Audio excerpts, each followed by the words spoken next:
Hello, welcome everyone to The Distraction here on Fightful.com. I am Jeremy Lambert, joined by the coal miner's glove himself, Joe Hulbert. Joe, how you doing, buddy? I don't know if that's a compliment or if that's a diss or what that is. Compliments, but it's been an interesting day. I followed Gargano Champa up immediately with Halloween Havoc 1992, which is I'll mention that just to explain your reference somewhat to anyone that gets it in any way, shape, or form. It's been an interesting one, Jeremy. I'm very cautious as to what we will cover today, but I hope that some of these topics will send us down an incredible road of topics. I really do, and I suspect it will, to be honest. Well, if you're new to the show, welcome. If you are old to the show, thanks for rejoining us. But on our Thursday shows, we put 5 minutes on a clock. We have a list of topics that we talk about. We put 5 minutes on a clock. We go for 5 minutes. We usually go for 10, 15, 20 minutes. Who knows with us. And then we move on to the next topic. So we got a couple things to talk about. Not an action-packed show as far as topics because, look, there's not a lot going on in the wrestling world nowadays, folks. This is not the Power Hour, right? This is not where you get your TV title matches. This is the recap episode before the pay-per-views. But yes, we'll do our best, right, Jeremy? We can promise that much at least, right? We'll do our best. We have actually watched the wrestling, that's at least something, right? That's an effort in its own way. So yes, not action-packed, but we're here anyway. We've got some fun topics to talk about, and some where I'm pretty sure we're going to spend 15 minutes on, because especially the Brawl for All. Look, we'll get into this. I love the Brawl for All. I'm just going to go ahead and throw that out there right now. So that's going to be a big topic later on. First, we've finished it. The WWE March Madness tournament. We are through. Yes, it ended in April. If you follow NCAA basketball, the actual tournament always ends in April. So don't give us any shit about that. The March Madness tournament is over, and no surprise, if you're watching on YouTube, the winner is on your screen right now. Daniel Bryan, he ran through the competition. He got 63% of the vote in the finals against AJ Styles. And, I mean, what can you say? Bryan, the best overall performer in WWE, according to the Distraction audience.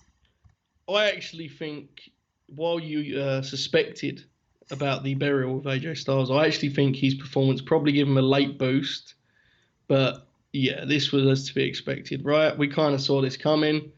AJ has been great over the last few months and apparently had the match of the year last weekend. So it is a massive compliment to Daniel Bryan that he defeated him after it's not a WrestleMania to remember for Daniel, right? I think that's fair to say, but no one cares today. So here we are. We have a first winner of this illustrious tournament that will live on. I'm going to say it, Jeremy. It's going to live on for decades. Okay, and Bryan made it clear he wanted to win it. He doesn't know how many years he's got left, so you got to give respect to Daniel, right? What a run he's had. He went for every range of competition, similar opponents, different opponents, won them all easily. So fair winner in my mind.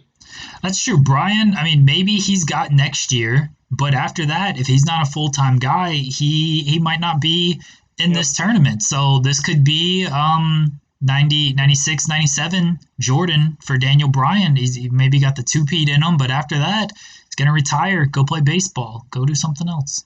I'm glad you brought it up. I'm going to take this back to like the second week of our podcast just for a moment. Was WrestleMania 1996 for Sasha Banks' Michael Jordan comparison? Because Hell in a Cell was 95 because she lost, right? Right. So I assume that she's missed her 96 because I think that was WrestleMania, unless he's coming in the summer.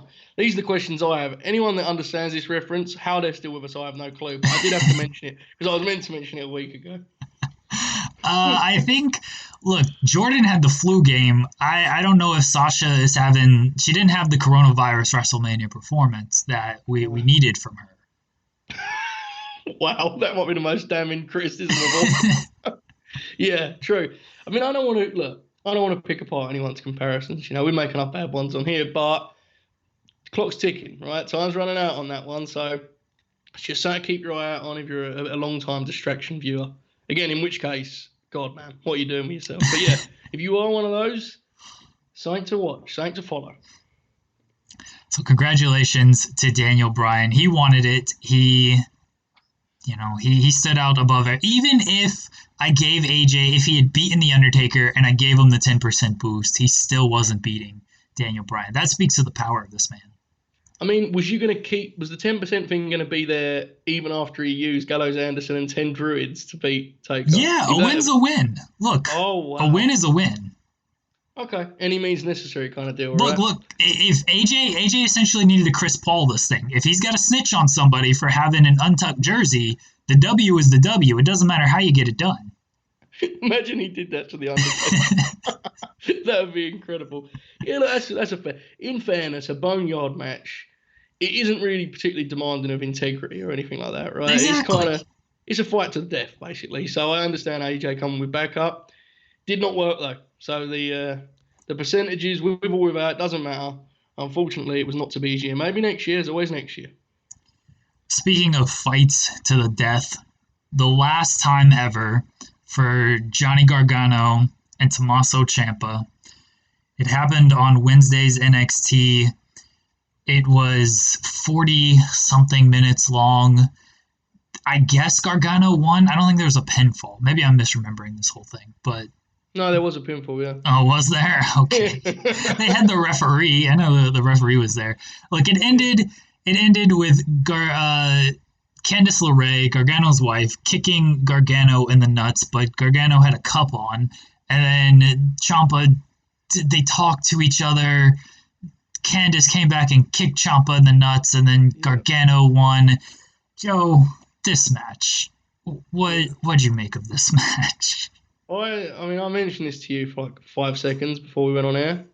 I have nothing, Jeremy. I don't even want to be mean about this match because I know that it meant something to someone, and to that person, I'm really glad that they care about that much about this feud. But as someone that was in attendance for that first New Orleans match, and it was red hot, and Johnny was the greatest babyface, Champa was a great heel, and I could not care less. This was almost comedic to me, this match. Unintentionally hilarious match to me. Because it had the cinematic, like, camera work, but it had no musical, score to it. And there was also no humor or kind of creativity as far as what they did. Like, the Undertaker deal, me and you, we said about how Taker was awesome because he took it seriously, but there is still those Taker moments where he teleports and he blows something out of his hands, right? Yeah. The Bray Wyatt deal obviously is a whole other thing. It's like an imaginary thing that happened in John's head. But this was just like a cold professional wrestling brawl with cool camera angles for 40 minutes. And then they did the deal where they wrestled for 40 minutes and then it got all emotional again. And Ciampa started like weeping about and he was saying sorry, and then it was just terrible. I hated it. I've got to say, I thought it was bad. And the adverts, the ad breaks, I don't know if that made it better or worse, easier or harder to sit through. Because there was one point where they were on top of the production truck and it was like cut to break. And then they came back and everyone was just getting off the truck. I just couldn't believe they went up top of a production truck to do super kicks to each other. I couldn't believe any of this, Jeremy. It was terrible. Look, super kicks hurt more when you're on top of the production truck, okay? I don't know if you know this, but they do. This, it was Edge and Orton with a Snapchat filter. That's what it was. It was just a fight. Like, they tried to do the cinematic. Right when the cinematic stuff happened, people on my timeline were freaking out. They're like, oh my God, we're getting the cinematic treatment. Like, this is going to be amazing. And it was their empty arena match, but it's not even that they had like cool camera angles. Like, some of them were cool. So like, they had more camera cuts, like more than usual. And there's already too many camera cuts in WWE. I did not care for this at all. The callback stuff was cool. They tried to portray emotions.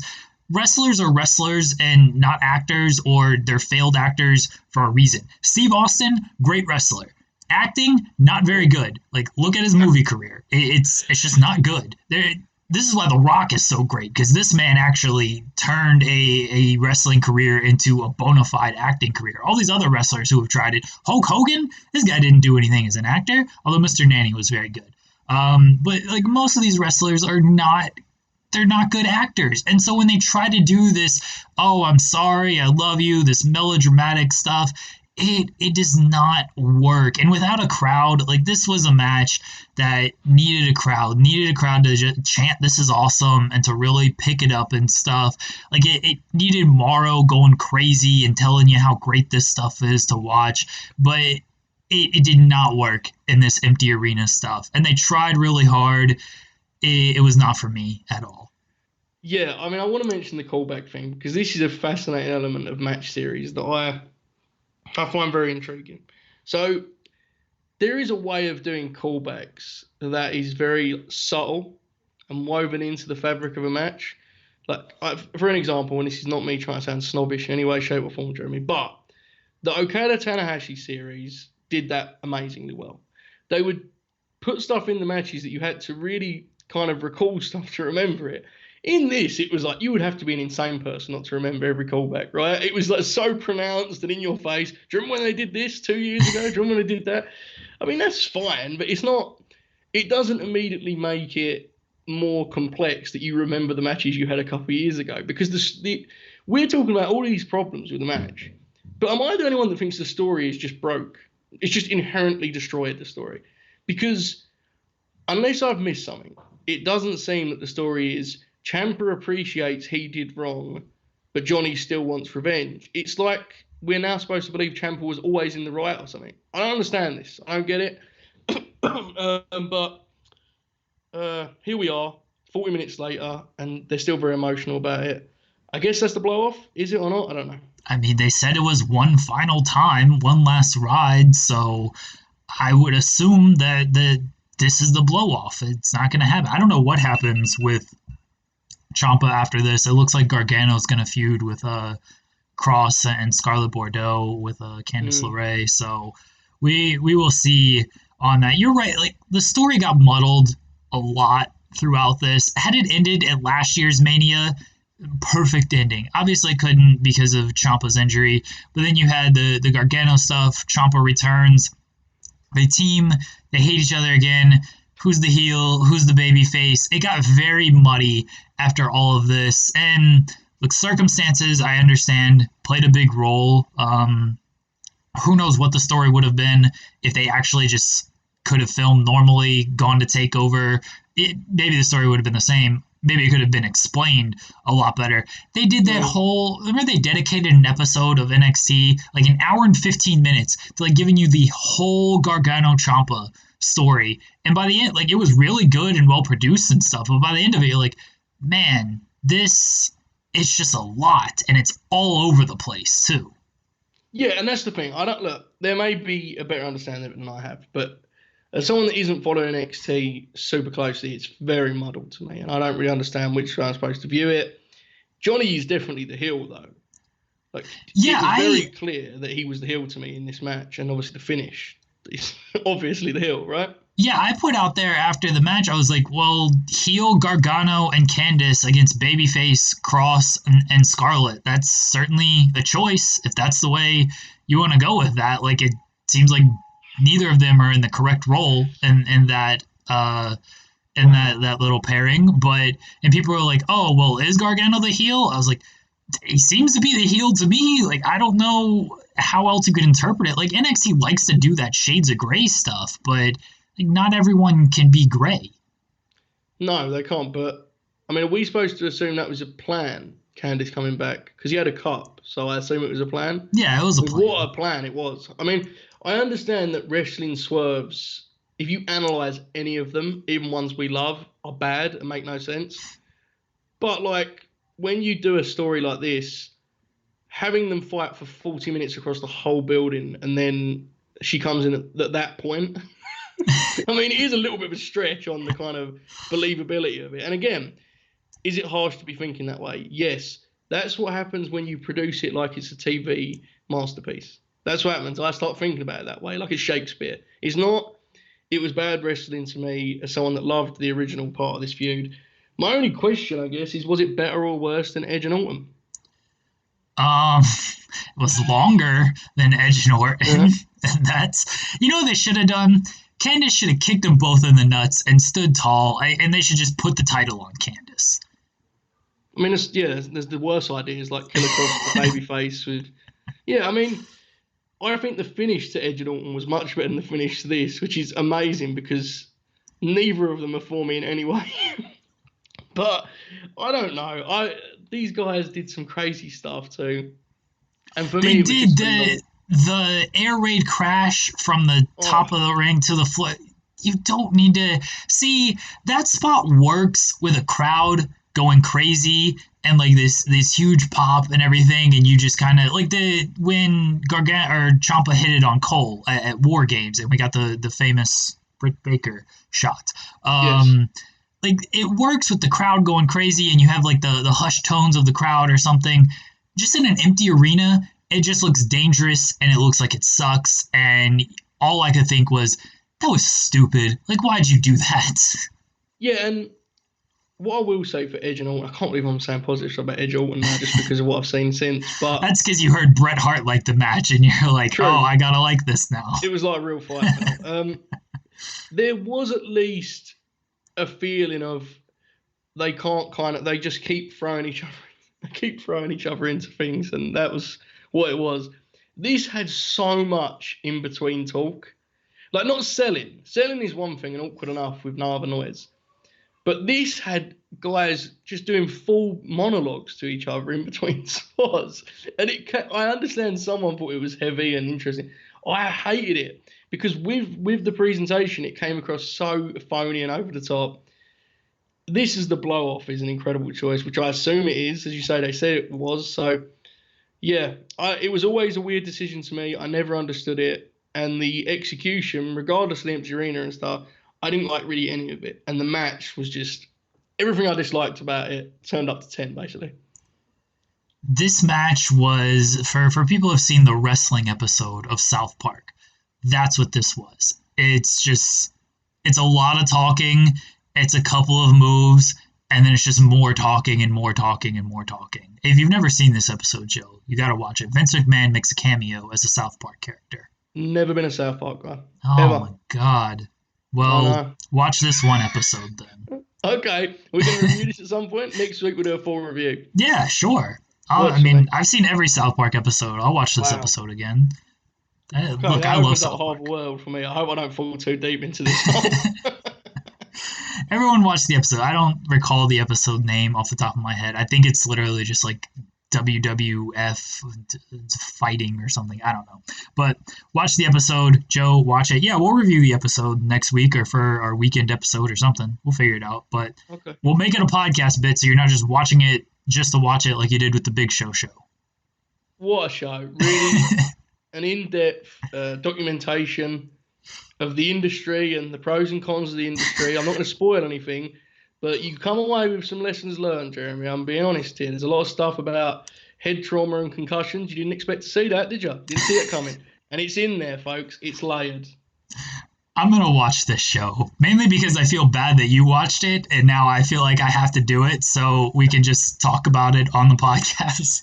It's harmless fun. It's like every kid's sitcom ever. Yeah, like that's what I figured is, look, I watched the entire series. I don't know if it's over yet, but like Fuller House, I loved Full House as a kid. But like Fuller House is like, all right, as a 30-year-old, why is this show going to appeal to me? It's like, it's just something to throw on, and you get a couple laughs out of it maybe, and it's fairly harmless. And I'm sure young me staying up till 11 o'clock at night would like love something like this. Obviously, older me doesn't care about it as much, but I have no issue with shows like that. So I will watch the Big Show over the weekend. Yeah, I mean, I want to make it clear, I did tweet the news that I had watched the show with the image of Jim Ross pouring blood from some type of angle that he did in the WWF. I was not using that as a review of the program, more the fact that I had actually sat and watched the show. The program is exactly what I expected it to be, and it's fine. It's fun, simple, easy to sit through nonsense. But I am a little bit concerned about myself that I hit a point where I actually just sat and watched the whole series in a day. So, yes, please do watch it so we can discuss it and make this somewhat worth my time. That's how I took it with the Jim Ross photo, is that was your reaction to you sitting through this thing, not your reaction to the actual show. Good. Let's move on to John Cena was on WWE After the Bell last week. And he made some comments that essentially boiled down to WWE they don't have one star that you go see. He named 8, 9 people. He's like, you go see Sheamus, you go see Roman, you go see New Day. You're not like, oh, Roman's on this show. I gotta go see this show just because Roman's on it. And then they talked about eras, and he said, Hogan led the Rock and Wrestling area. Austin Rock led the Attitude era. I led the Ruthless Aggression era, the PG era, the Super Cena era. Like, eras are essentially defined by who's on top, right? Mm-hmm. And because no one's really on top right now, people don't know what to make of this era. And Cena basically said, and I don't know if WWE can like produce that top front man to give this era a definition.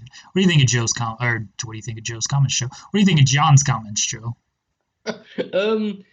It's hard to disagree with them. The question becomes, who are you pointing the finger at, right? Because I'm not going to sit and look. I think the current roster is wonderful and stacked with talent. Probably the most like depth-heavy roster they've ever had. However, I'm not going to pretend there's 25 crossover stars waiting to be kind of pushed to the moon kind of deal. I'm not doing that. I understand it's hard. It's very hard to find a guy that can be the face of the company. It does make me kind of look at who could be that guy. I think Roman could have been that guy in a totally different universe in which they didn't do any of the stuff they did. So, and it sounds like I'm exaggerating, but legitimately, that was like 5 years ago now. So while Roman is an undeniable top guy and a piece to build around, I don't think he's ever going to be what he once appeared he could be, if that makes sense. Like a genuine star that normal people know of. And then when you get past him, it's like, is Becky Lynch the best shot at it? I have no clue. I honestly don't. But it would be pretty neat after, I said the other day about how this era, to me, the women clearly are the headlines of, because on the men's side, there's been a whole lot of repetitive stuff going on. So maybe it's Becky. I don't know. It's hard to disagree with what he said, though, definitely. I'm with you that this is kind of the women's era. Because Becky's up there, Charlotte's up there, and I mean I think those two are stronger than Roman's at the top. But who's below Roman? Seth? Drew right now? Like these guys aren't like, obviously they want to push Brock and they want to push Goldberg and whatever, but these guys aren't full-time guys. These are not the guys they're special attractions. These aren't the full-time guys who you're paying to see daily, monthly, weekly, things like that. But I think Becky and Charlotte are a stronger 1-2 than Roman and whoever else they have there. So I think this is kind of the women's era. And I'm with you that I don't know who you blame. I mean, I think Vince is ultimately to blame. Like it's his company. Put your faith in somebody. Yeah, they missed the boat on Roman. They could have made him the guy. They thought by just having him headline 4 straight WrestleManias, they're like, well, this is our top guy. It's like, did you see any of those matches? Did you see how you booked any of these matches and the build up to these matches? None of it worked. But I think this is by design at this point. Like they want the company to be bigger than one star. Yeah, and I think it's difficult to speak. So, I mean, I feel like it's been that way for a while. Yeah.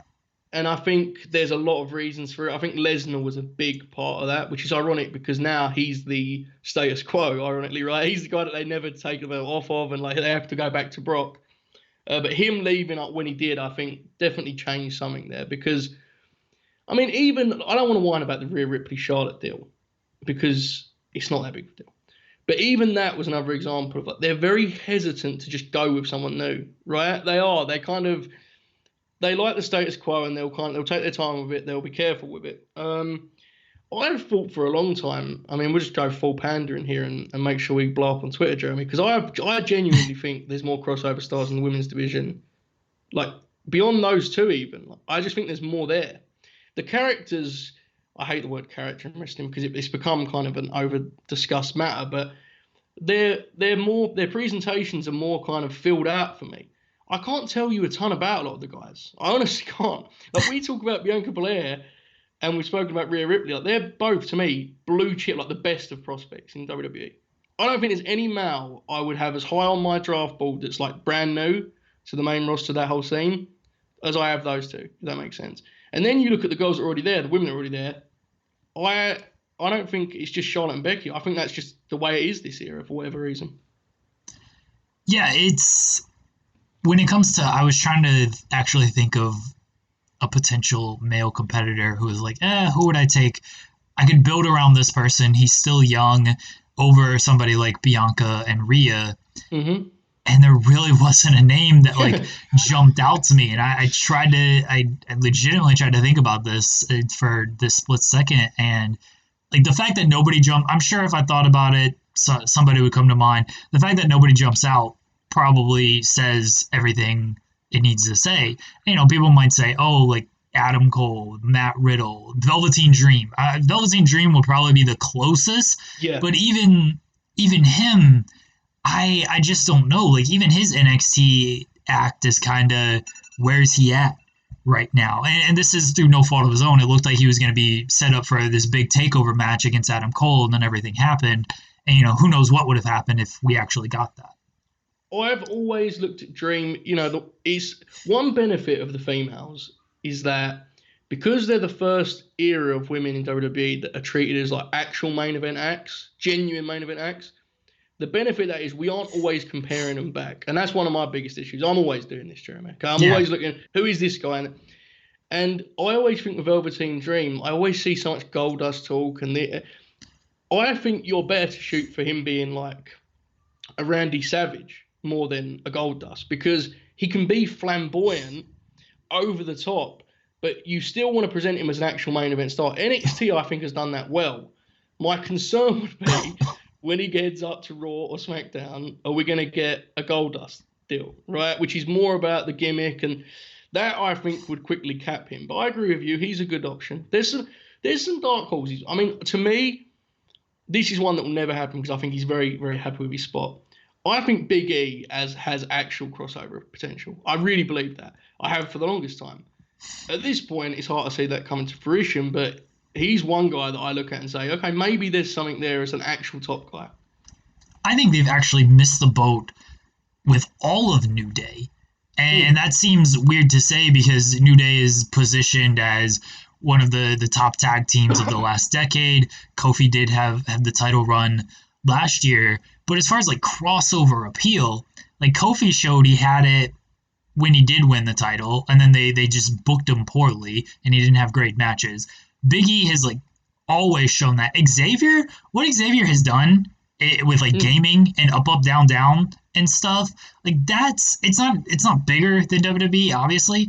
That's like just a totally new avenue for him that nobody else has really explored, especially to the level that he had. Like he's actually really big in the gaming community and stuff, and they don't use that nearly enough. Like you would think they would have some more ads on their shows for up down down. You would think they would try to get him out there, get him in more like video game type of stuff, and you don't hear anything about it. I only know about it because I follow Xavier and he pushes it really hard. WWE doesn't really push that stuff at all. Oh, I 100% agree with you on them not pushing the other side of him. What I will say, I think there's probably people watching this that are saying, how can we complain about New Day? They've been champs 25 times, whatever. I mean, you know what I'm saying? But I think just to kind of amplify what you're saying, they are positioned as the greatest tag team of their era. Them and the Usos, they've always framed them that way. That isn't what we're talking about. Not just in what you're saying about promotion, but there's no reason that at their absolute peak they couldn't have been a full main event tag team. Right. Now, what I mean by that isn't they've got the tag belts and have 12-minute matches on pay-per-views. I mean, Usos and New Day were having a program when Jinder Mahal was the world champ. They could have been main eventing them pay-per-views, right? Because they had far more crossover appeal. And this is where I've mentioned it every week, and I probably bore everyone, but this is where they love New Day. They totally get they're awesome, but they just see tag team wrestling as its own thing. So unless you become a singles, you're pigeonholed, if that makes sense. New Day could be main eventing pay-per-views as a tag team, right? Like there was a time where that was a thing. It's never really been a WWE thing, and I think that's where them always being together will cap them in its own way. Yeah, I agree with you. I think all of them, obviously Kofi one is, we've already seen why that could have been better, and that was a whole other topic for another day. But yeah, I agree with you. I think Woods doesn't get enough credit for a lot of things he's good at. I think he's actually an incredibly good worker as well, and no one talks about that, right? No one even mentions it with Woods, but he's actually very, very good. But yeah, I'm with you. I think there's, in a different universe, perhaps, you would see them as an actual main event act that closes pay-per-views and stuff. Yeah, and that's the thing. They weren't like the Hell in a Cell match against the Usos is one of my favorite Hell in a Cell matches in recent memory because it actually felt, one, the stipulation actually fitted. It wasn't just, hey, it's our monthly Hell in a Cell pay-per-view, we got to put these guys in a Hell in a Cell. Like, the stipulation actually worked. There was a sense of violence and urgency that you don't see in the Hell in a Cell matches nowadays because it is just, we're doing a Hell in a Cell match because it's October, so we have to do it. But yeah, that feud could have been main eventing, but you never, even though New Day was popular merchandise sellers, everyone loved them, the crowd, they always got a big reaction, they were always very entertaining, and they never felt like, as a group, a main event act. And, like the Four Horsemen, Ric Flair was obviously the main event guy. As a group, they felt like a main event act, though. Yeah, it's just a nature of the beast kind of deal. Because, I mean, if you look at WrestleMania, their absolute top height as far as T-shirt sales and stuff, they did a handicap match with League of Nations, which they lost. And that's not me kind of, just picking out one example. It does tell you something, right? Roman Reigns was never going to be losing in a mid-card match and then getting beaten up by legends. It wasn't happening because he was a top guy.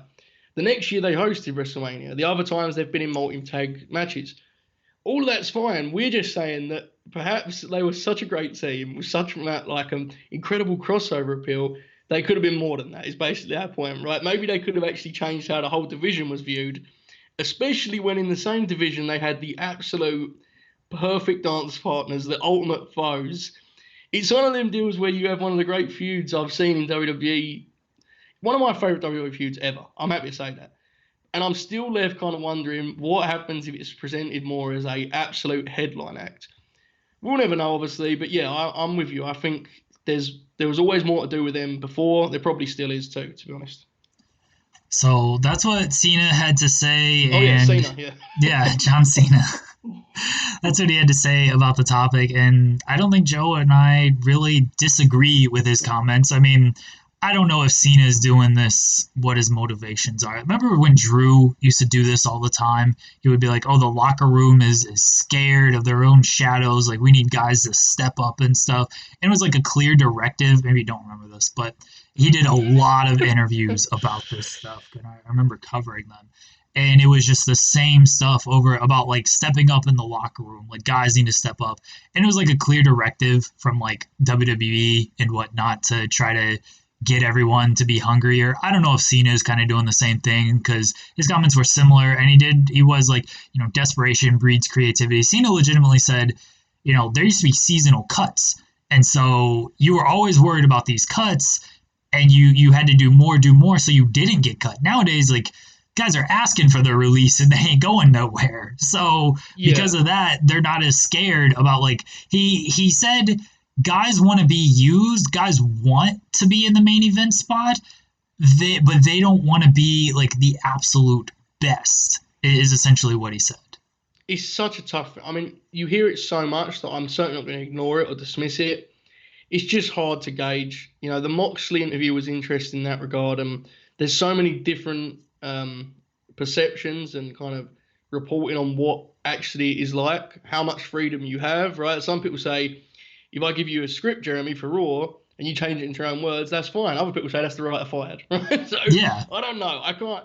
What I will say is I think this is one of the most unique rosters ever in the sense that about 100 men deep, if you include NXT, you have guys that you can send out and have good matches. Apollo Crews was capable of having a 20 to 30-minute match on Raw.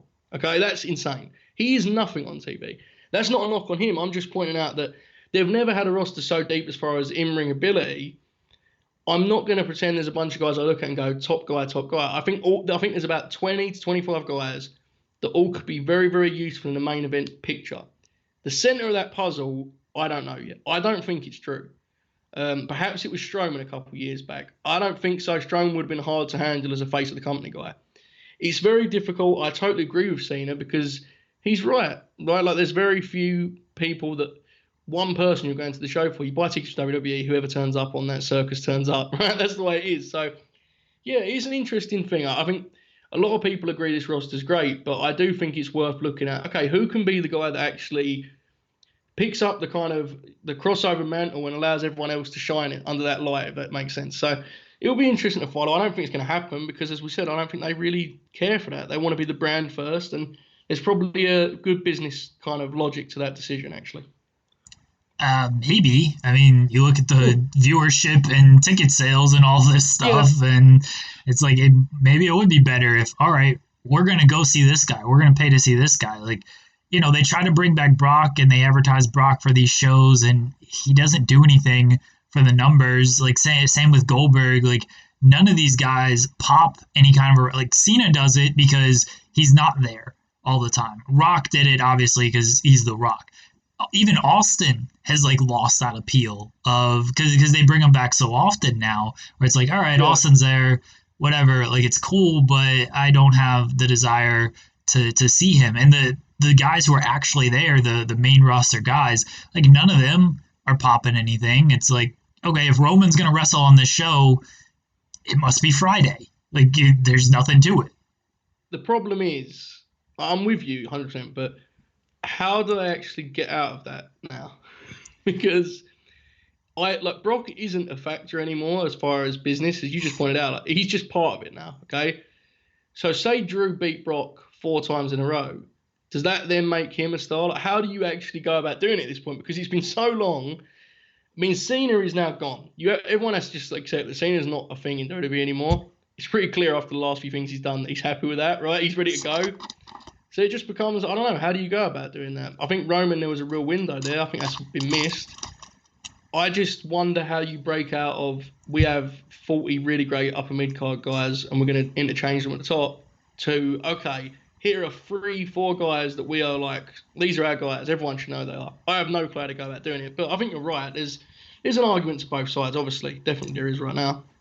I think you have to just limit how often these guys are wrestling and make matches actually feel important. Like you look at the Rollins and Owens stuff, and like their match at WrestleMania was good.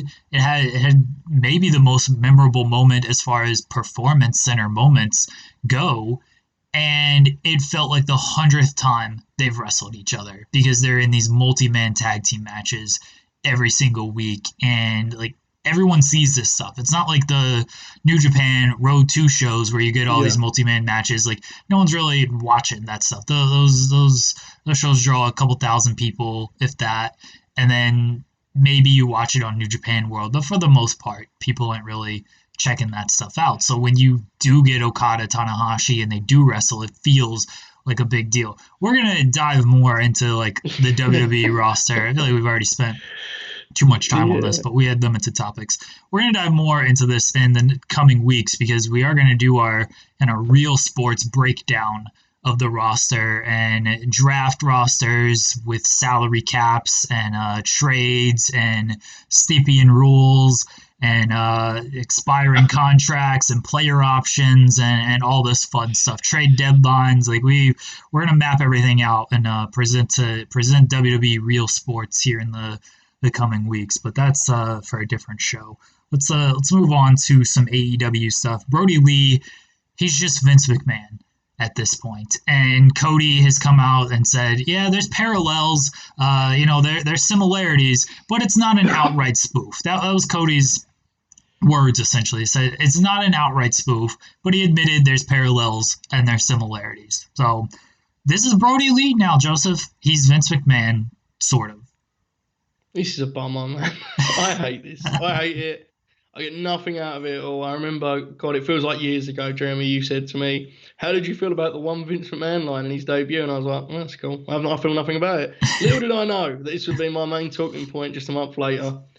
I just don't get it. I don't get who it's for. There's a lot of people that are saying that to the normal casual viewer, it just paints a picture of his character and like the Vince stuff only works for us. And I don't think it gets him over at all as a heel to the casual viewer. I just think it's just bad segments, bad skits. They're not even segments, they're just skits. And it's so misplaced on Brodie, who looks like a wild man. I know he wants to kind of have a better character and talk more because he's very capable of talking. I just think sometimes you are what you are in a certain way, and he looks the way he does. I don't want to see him in a suit. I don't want to see him eating steaks. I just want to see him lariating people, right, and being a wild man. That's what I would like, personally. This was a case of, to me, take Luke Harper, change his name, drop him into AEW, and let him have fun and awesome matches. And instead, it's becoming this whole other, like, character piece, and it's just doing nothing for me at all. I've got to admit, it's a total miss for me. I mean, Cody admitted in the interview on Busted Open Radio that he didn't know what the original plan was for Dark Order and the Exalted One. He wasn't sure what it was. He didn't know where it was going. And then he started talking about the Brodie Lee stuff. I don't think they ever had an actual mapped out plan for Dark Order. And I think that's fairly obvious just by all the direction changes they've done since the group debuted. I asked people on my timeline, like, if you didn't know, and maybe it's hard for people to set that aside, but, we did a bit with my wife a few weeks ago who watched the show, didn't know this Vince McMahon stuff, and she just thought it was just, like, terribly acted segment, and, like, it did nothing for her. She thought Bobby Roode would have been better in the role. But I asked people, like, if you didn't know that this was Vince McMahon stuff, is this working for you? A couple people said yes. The majority said no, and the consensus was kind of my thoughts as well. Is that Dark Order was presented as this cult type gimmick, and then now it's just this guy in a suit holding PowerPoint presentations and eating steak in dark rooms and stuff. It's like, this is not a cult at all. This is just a power hungry board, chairman. Like that's what this is. This has nothing to do with, hey, join Dark Order, we'll turn your life around, and we're beating people up in the woods and all this stuff. Like it has nothing to do with that. Well, firstly, you're very disrespectful because the chairman is Sean Spears and Sean Spears only, okay? But I'm with you. The other thing as well is he's being mean to guys that either A, we don't care about, or B, we actually don't know who they are because they're just men under masks. So there is no heat in it. Like, these are men that have, like, fully opted to be members of the Dark Order. I could not care less about these people. I don't care about what Brodie puts them through at this point. I don't know what the idea is. I have no clue, Jim. I have no idea what they're doing here. I don't know who it is for. It feels like it's, to a small group of fans, it's probably made Brodie cooler, I guess, maybe. To everyone else, it's just taking the shine off him. I mean, I can't speak for everyone else, but for me, it's taken the shine off him massively. Brodie had some really good ideas on that Jericho podcast that he pitched to Vince, and Vince just saw him as one way. But one of them was just like essentially what you were saying, like a wild man, but like a smart and calculated kind of wild man, and like something like that is fine. Like a calculated killer is cool, but I guess they're kind of doing that with Lance Archer, and you don't want to do that too much because Lance has Jake by his side, and he's more kind of mapped out with how he's going to murder people, where if you try to do that with Brodie, it might be a little too similar. This is just it's just a big disconnect for me, and I don't even care. Like, when he was on television last night, the segment was on, I just turned down the segment, and I was like, I don't care about this. He's just gonna yell at these dudes who I don't know. And it's just, why you're right about these guys are named 8 and 9. We know John Silver, Alex Reynolds, sort of. We just know their names. We know they're just kind of guys. We know Uno and Grayson, but even they're not really appearing that much right now. It's just like you're just yelling at guys who we know nothing about. Do you think, and this is something I know you can't answer, I'm just trying to figure out in my head. Do you think he's hesitant with the name already being weird? And I'm aware of the fact that the name is actually like a Mallrats reference and not a full Bruiser Brodie deal. But is he hesitant to just be full Brodie wild man, like running into the crowd and being an insane person? Because he seems to be like against that. He wants to be someone who's more kind of intelligent, and I get it because he's well spoken. But at some point, looking the way he does, I would legitimately rather him just go running into the crowd and beat up Cody Rhodes than doing this, if that makes sense. So I don't know. I think he comes off, especially after listening to the Jericho interview, and I didn't get this impression from the Jericho interview, by the way, but when you see this gimmick, it just comes off a little bit bitter and a little bit sad, to where it's like WWE didn't use me in the right way. Vince McMahon didn't listen to my ideas. So now I'm just going to go to AEW and do essentially this spoof on him. That's Yeah. not a real spoof. Like that's the way it comes across. And it shouldn't, because I didn't get that impression from the interview. I got the impression that like he went there, he tried to do his best, it didn't quite work out. Fine, you move on. You're happier in AEW. But now with this, I look at it in a different light, and I don't want to do that, because I don't think that's the intention, but that's just what's happening. Yeah, I mean, you know me, I'm never ever the guy to be like, if someone tweets something disgruntled, I'm never the guy to turn on them and be like, oh, look how bitter this guy is. But it would be pretty kind of sheltered of me to be like, he doesn't come across bitter here. I'm not saying he is, because I agree with you. I listen to Jericho podcast. I didn't get that take at all. So then that's just, who is the guy kind of directing this? You assume it's Brodie. It just isn't a good look. And what it does is it encourages those people that kind of look at everything as cast-offs, right? Oh, he's just another bitter WWE guy. He shouldn't be that. He's a better talent than that. And there should be a better, after a month of TV, there should be a better kind of discussion around his name than the one we're having right now of, is he just kind of, like, why is he being viewed as the bitter WWE guy? He should not even, that should be long gone in his past. But here we are. It's not our choice, right? We can only discuss what they show us. That's what it's been so far. Elsewhere on AEW, they are doing a TNT title tournament. We've not talked about this tournament, so they're introducing a mid-card title, doing an 8-man tournament for it, and they're going to have the finals at WWE at AEW Double or Nothing, assuming the show takes place. It's supposed to take place in Vegas. Vegas has shut everything down. I don't know what's going to happen. They might be holding it at an empty Indian reservation like UFC is trying to do. We got Cody advanced over Shawn Spears last night. We have Darby Allin, Sammy Guevara, Lance Archer, Colt Cabana, Dustin Rhodes, and Brodie. Is Dustin facing Brodie? Kip Sabian. Kip Sabian. Sorry, Kip. Dustin Rhodes and Kip Sabian. So those are the entrants into the tournament here. Joe, what do you make of the mid-card title, and who would you strap up? I'm fine with it. I like mid-card titles. I don't know if we're allowed to call it a mid-card title. Jeremy should check with the legal team. I believe it's just a different type of championship. But the only interest for me really is Cody, and I hope they're not going to do Archer and Cody in the tournament. I feel that's a misstep, right? Save that. So then it becomes, okay, so who's eliminating Cody here? And then I kind of ponder, okay, so what are they going to do with Darby and Sammy? Because that's obviously the only two guys that could do it before he gets to Archer. Assuming Archer gets there, that would be my guess. So I don't know. I would actually really like them to, we've always spoken about Sammy losing a lot. I would really like them to use this belt to kind of change that whole deal. Him beating Darby, he doesn't have to win clean, obviously, but him finding a way to beat Darby and then Cody, and then so I don't know how I guess the final would be against Archer, so that's a little bit tougher. But that would be nice. I think it'll be Darby, though. I actually think he'll end up beating Archer in the final via some form of Cody, like interference or something.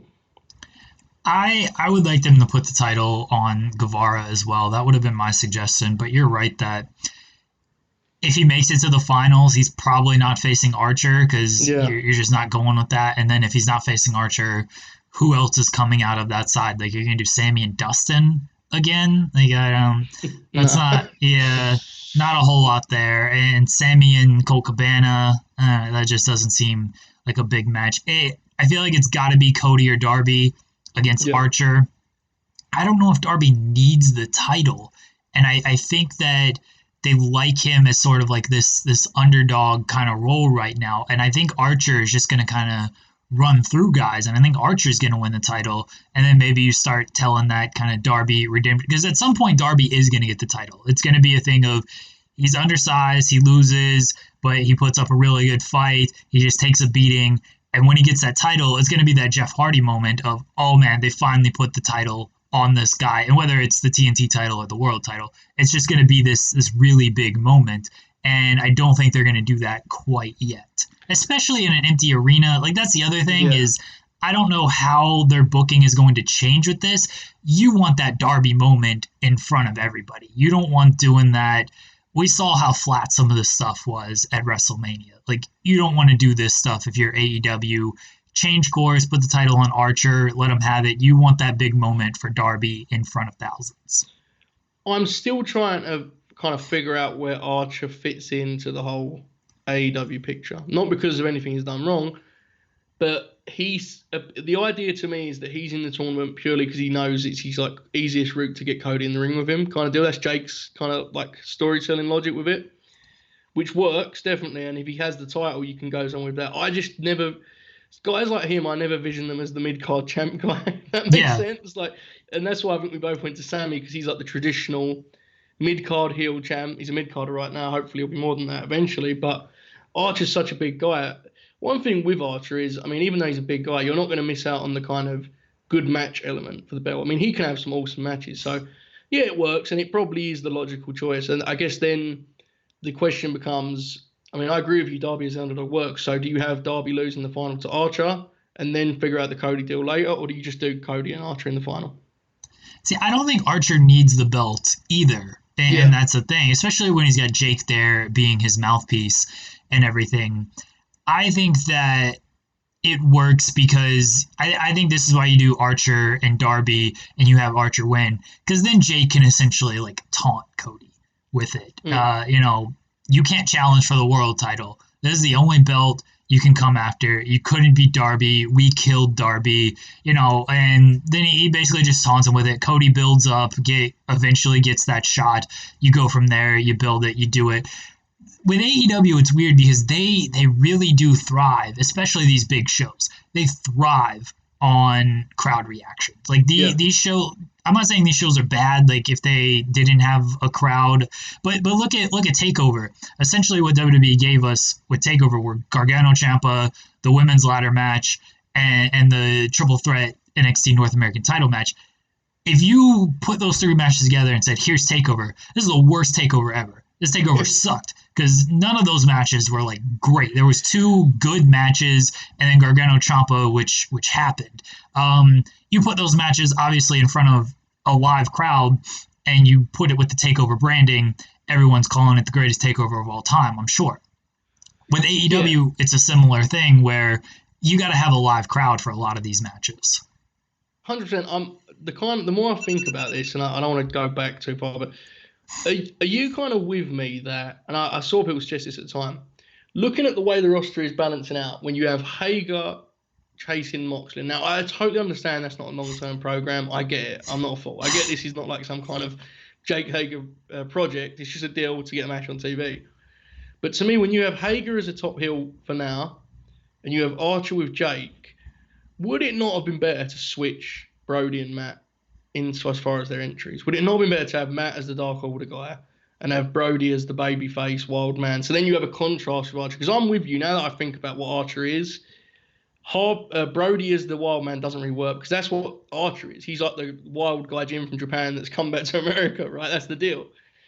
Would it have been better then to have Brodie as one of the War Games guys? Like, I don't know. I have no clue, but I'm just thinking about it. And Archer actually seems in a much better position, even though I don't know where he fits in. He seems in a much better position than Brodie, and I think it's because, as you pointed out, there's kind of a little bit of a clash there as to what they could be.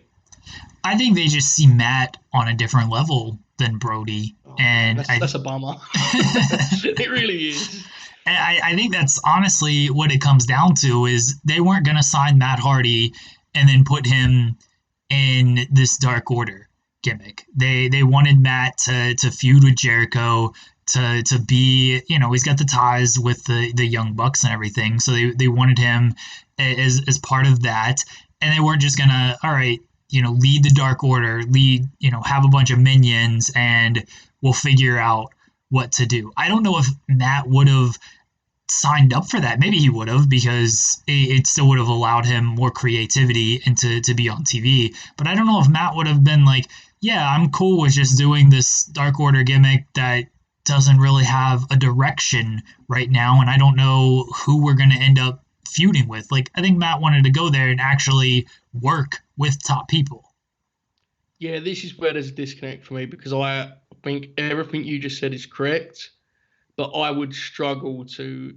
I just don't think Matt needs to be in that spot anymore, and that's not a knock on him and what he was. I just think at this point, people like him and are happy to see him on TV, But man, I personally really don't need him in a War Games match or as a top babyface. So I just don't want that. So perhaps there's a disconnect between me and the general audience, but I feel like he was miscast in a very serious blood and guts feud. And I know it sounds silly saying very serious because Jericho does a lot of like nonsense himself, but he's Jericho and that's kind of his thing. Matt Hardy's a whole gimmick now, right? There's a whole different thing you've put into it. So yeah, I get you, and I think you're probably right. I'm not sure what it suggests though, in the grand scheme of things. I'm not sure it's a good thing. I'll put it that way. I think Matt was in that role because I think it was Nick. Nick's wife was pregnant, and so he was going to, if things had stayed the course, he was going to miss the show. And they're like, well, we got Matt Hardy, big surprise, over somebody like Brodie Lee. Matt Hardy is just a bigger name that you can throw in there than Brodie Lee.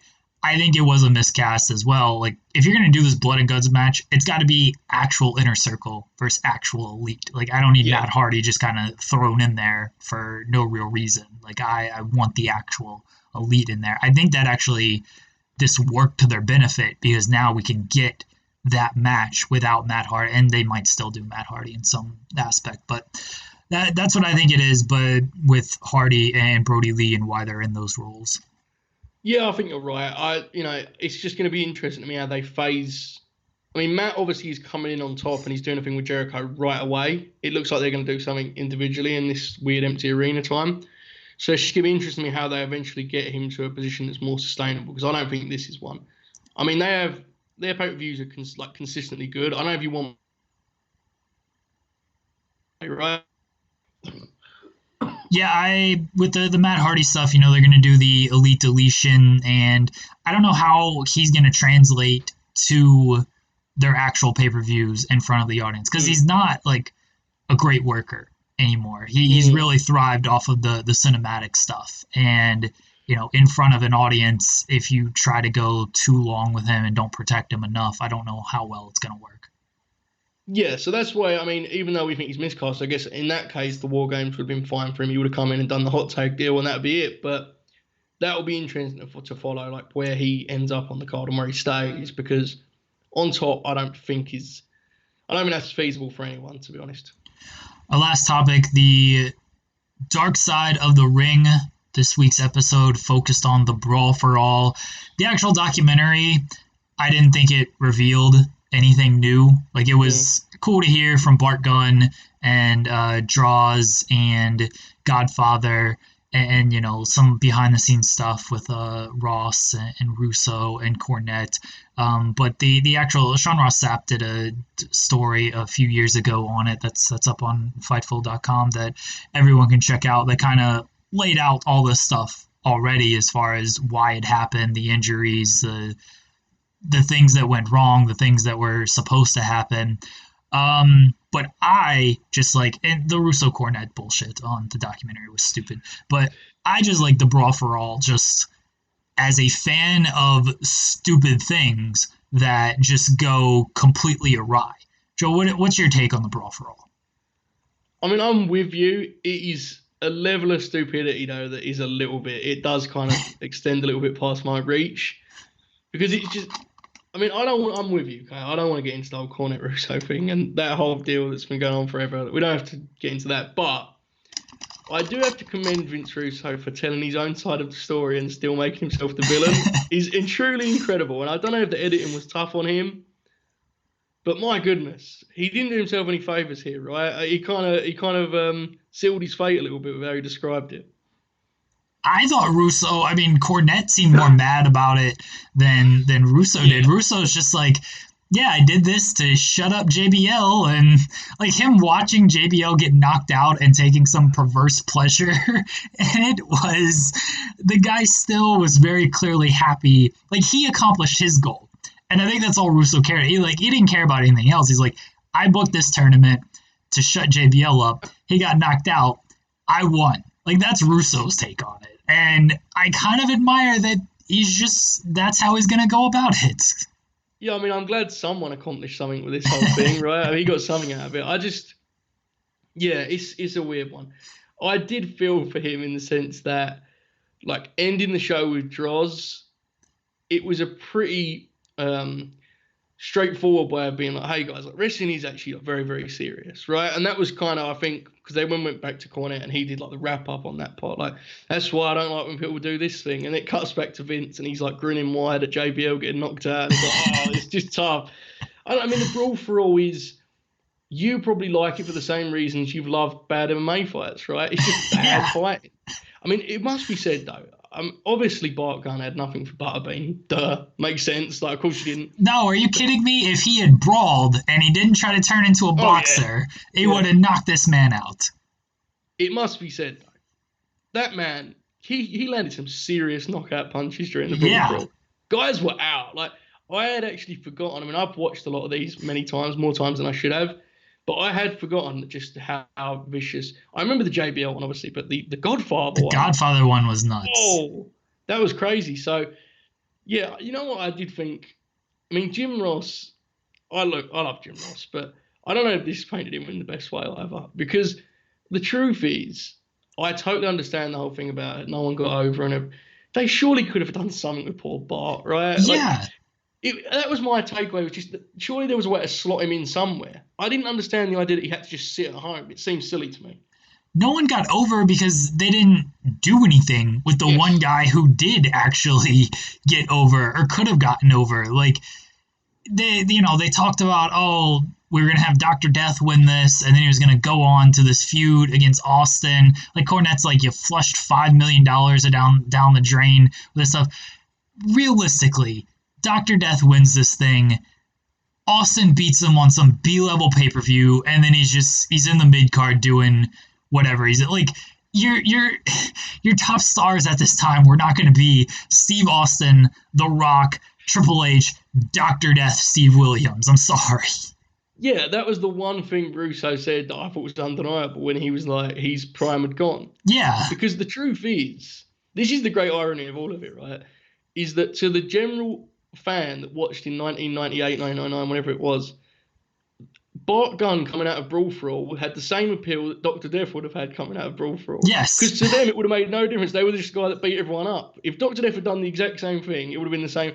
And it was always going to be its absolute apex peak. It was going to be a B pay-per-view match with Steve Austin. It was always going to be that. Like, this idea that if Dr. Death wins the tournament, we're rolling into WrestleMania, like in a stadium. No, like, you're 100% right. That's what was unfair about it, because Bart could have just got the exact same mini push that Dr. Death would have got. But I understand why JR is that way about it, because it is, I'd imagine it's a bit of a harrowing one for him. It's infamous as far as his kind of dealings with the whole thing. It's hard not to feel for Bart. I mean, especially when he was talking about, like, this MMA rematch that he was chasing, and it's like, oh my God, man, this is kind of brutal. But he seemed to be in a relatively good spot with it. He kind of put it in its place, I guess, as best he could. He still had the gold gloves, looking like an older Randy Orton out there. I love the Brawl for All because, like you said, it's bad MMA, and I like my MMA either very high level and technical and good, or I just like it to be the absolute worst because then I can laugh at it, and because, like, these wrestlers, you do hear these stories of, like, how tough they are and how they're beating up people and how, like, oh yeah, if we get into a fight, like, I would beat up this guy, and it's like, all right, well, now's your chance to go out there and, like, fight these people. Like, the top guys aren't going to do it. Austin wasn't going to do it. Undertaker, even though Undertaker's the best pure striker in the history of the business, he wasn't going out there to do this Brawl for All. You think if Undertaker did it, like, the moment he just started taping up his gloves, people were like, nope, I'm out, I'm done, not going to do this. I'm not competing against this man. Well, I was listening to, I can't remember who was talking about it recently, but someone was saying that when JBL fought Bart, like, the whole word backstage was just like, make sure you don't, like, fall too bad, John. Like, like, that's the hilarious part of it to me, was the whole thing was to get Bradshaw knocked out. But by the time he got knocked out, it wasn't even like a big deal, because it was like, of course he's going to get knocked out. It's Bart Gunn, dude. The guy's he's got a hammer on the end of his hand. Like, that was almost the most hilarious part about it to me, that he went from being the dark horse, oh my God, he's got no chance against Dr. Death, to just being the absolute ultimate destroyer of all fighting. So, yes, Undertaker, I mean, with that jab and the way he backed guys into the corner, I don't see. Maybe if you got one of those takedowns, though, that may have done something, sometimes didn't. Maybe if you got one of them, it'd be different. Well, yeah, the takedowns, I don't know how they score it, but I mean, Undertaker would have just tapped him out. I don't think they had submissions in this thing, but No, you Undertaker, couldn't. oh, well, he's the Undertaker. He'll create his own rules. He would just tap him out. Yeah. This is actually, when you think about it, it's a well booked tournament. You have your heel. Yeah, I know you're shocked at that, but listen, you have your heel, JBL. The whole thing is centered around him and getting knocked out. What happens? He goes all the way to the finals. He makes it to the finals, and you're like, oh, God, I just wish this guy would lose. I just want him to lose. The problem is they didn't portray any of this on television, No. but for obvious reasons. But you're thinking, like, man, this guy, like, he got this bullshit decision over draws. Like, God, I just want to see this guy, like, lose. And then he runs up against Bart Gunn, and you're just like, oh, if anybody's going to knock out, like, I got to tune in for this. If anybody's going to knock out JBL, it's going to be Bart Gunn. This was extremely well booked. They just didn't portray any of it. You are actually right. It was actually awesome. The way that he squeaked through the semi-finals too, that was great. I was trying to figure out, you can help me with this maybe. So JBL was a good option as Russo's kind of like foe in this whole story, because there is so many stories about JBL, which we only get into here, that kind of have continued this perception of him. I was wondering if that outweighed the fact that he went on to have this super successful career. Like, would it have been even more funny if Russo had done this to a guy that literally just never again was any kind of relevance, and he's just sitting there chuckling on watching his big projector? I couldn't figure out if it was better or worse that it was JBL. Oh, it would have been so much better. At least for Russo, it would have been better if, like, he got knocked out and then it was just never hurt. Like, JBL turned out to be the biggest star of this whole thing. Exactly, like, he went on to have the best career of everybody. So, like, Russo can take pleasure in seeing him get knocked out, but at the end of the day, like, JBL went on to have title reigns and long historical title reigns and stuff, and he was at WrestleMania 36 commentating. Like, the man's still collecting a paycheck from the company. That's what I was trying to figure out, because to, like, us, we know all the story about JBL, and that gives people a different opinion of him. But on a purely, like, them two level, it was hard for me to not just think about the fact that in, 7 years after this tournament, JBL was, like, the heavyweight champ, and Vince Russo was doing stuff in TNA, and he's watching this fight back, and I was just like, man, this is a weird story. I'd imagine if you told Russo then what would have happened, he would not have believed you, right? Imagine telling him where he would have ended up and where JBL would have ended up in 2020. But here we are, folks. We're discussing it now on The Distraction. And, yeah, it was something. I enjoyed documentary. I'm with you. I didn't cover anything new, but it's just such an absurd story. I could watch it told over and over again. I want them to do it today. I understand they're never going to do it, but who would win today? Like, let's kind of take out top. Like, Brock probably kills everybody. But, take out, like, the top guys aren't going to risk doing something like this. So if you just get kind of like the mid-card sort of guys, who's winning this thing? So I assume you're taking Lashley out of it. That's a genuine question, because... Yeah. We'll take out essentially anybody with, like, MMA experience, actual. Yeah. So like Riddle's out of it, even the AOP guys out of it. Like, you're taking out anybody who's had at least one professional MMA fight. Batista's out. Remember Batista fought in MMA? Oh yeah, what an opponent he had too. I'm trying to think of what is the WWE's mid card, and I'm currently very confused. Everybody, essentially. I feel like I never know their new names, but the larger fellow, Hansen of the Viking Raiders. Yeah. I feel like he has a mean inside game. I really do. That's a good one. Yeah. I could see him. I'm trying to think. The problem is a lot of these guys nowadays are just kind of smaller than the guys back then. Like, you're not looking at Ricochet. Ricochet is great athletically, but I'm not thinking like Ricochet is going to be like some force. But hey, Ricochet could jab and move. I don't know. He might have some fast hands and stuff. Aleister Black, I don't think he's had an MMA fight. Aleister Black would probably be pretty dangerous on this. There's no kicks though. I was considering him to be above them, but you're right, he is actually a mid-carder. Titus O'Neil, would that be hilarious if Titus O'Neil resurrected his career with a hard right hand? I don't know. Heath Slater, that could be his route to success. Imagine Heath was just a plucky fighter, pulled through it. He was Bart Gunn of 2020. I think, forget mid-card. Let's just go with like guys who are barely on television, but we know they're there. Like Tyler Breeze, I don't think Tyler Breeze would be very good at this, but No. he's one of those guys. Yeah, I mean, there's a lot of those guys. I just struggle to remember. I just struggle to remember them, which is why I just pulled Titus O'Neil, who did make a WrestleMania appearance. Yeah. I should know, right? I don't know, Mojo Rawley. Imagine that. We repackage Mojo as like a shooter. Maybe that could work. It's very tough. I mean, there's many of these people that get no TV time, but it's very hard for me to imagine them in any kind of fighting arena. I suppose it was that way before they did the Brawl for All, though, for a lot of people in their minds, right? I mean, none of these guys are fighting in an arena right now. No. I think that the shooter gimmick is such an easy gimmick too, and this is where they missed the boat on Bart, is because you could have gotten that B-level pay-per-view with Austin. You just like, this guy comes in there, no gloves, he hits Austin with the fist, like his right hand, his left hook, an actual fist, like Austin's done. And then Austin ducks and gets him a stunner, and then it's over. But, you can get something out of the shooter gimmick. I feel bad for poor Bart. He should have had that main event payday against Austin at the very least. I've figured it out, Jeremy. Jinder Mahal's comeback. Oh. And he's going to have a mean jab. He's a big guy. We're not going to do any drug testing. We're going to just roll through the Brawl for All, Jinder Mahal, and that will get him straight back to where he belongs, Jeremy, on top of the card.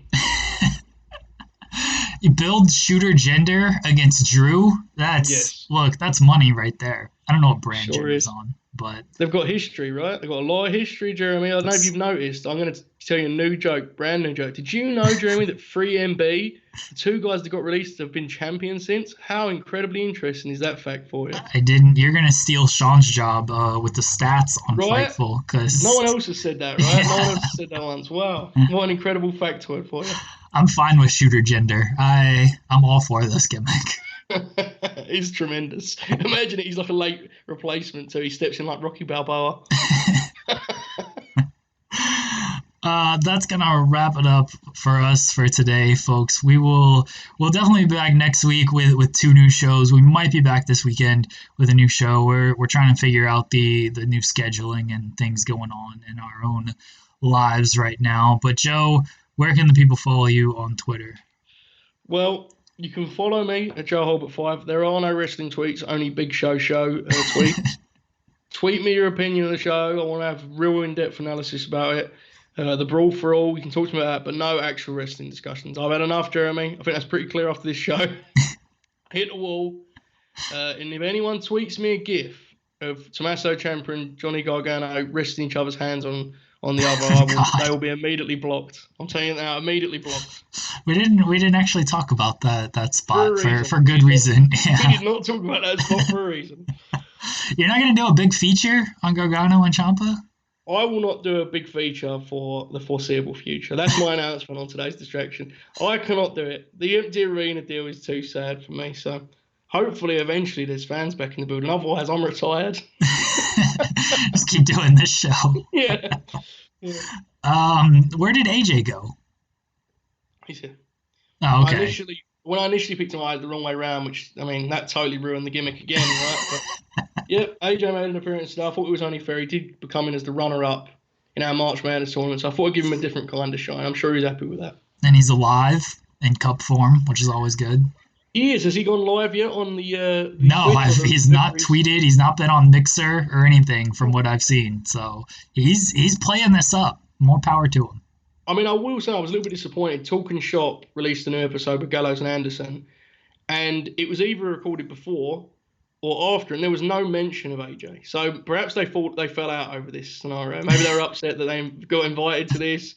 I don't know what the deal was, Jeremy, but we're still on the hunt for AJ. I want to make that clear. They think AJ may have set him up, or they got set up by AJ. They're like, why'd you take us out to this She'll be on milk carton soon, Jeremy.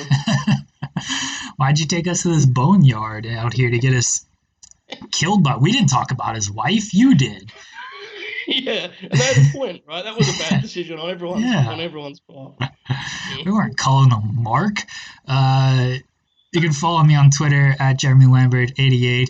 Sign up to FightfulSelect.com. Exclusive news, extra audio, early access to not Joe's columns anymore, and plenty more. Check out Fightful.com for all your wrestling, MMA, boxing needs, and we will talk to everybody at the latest next week.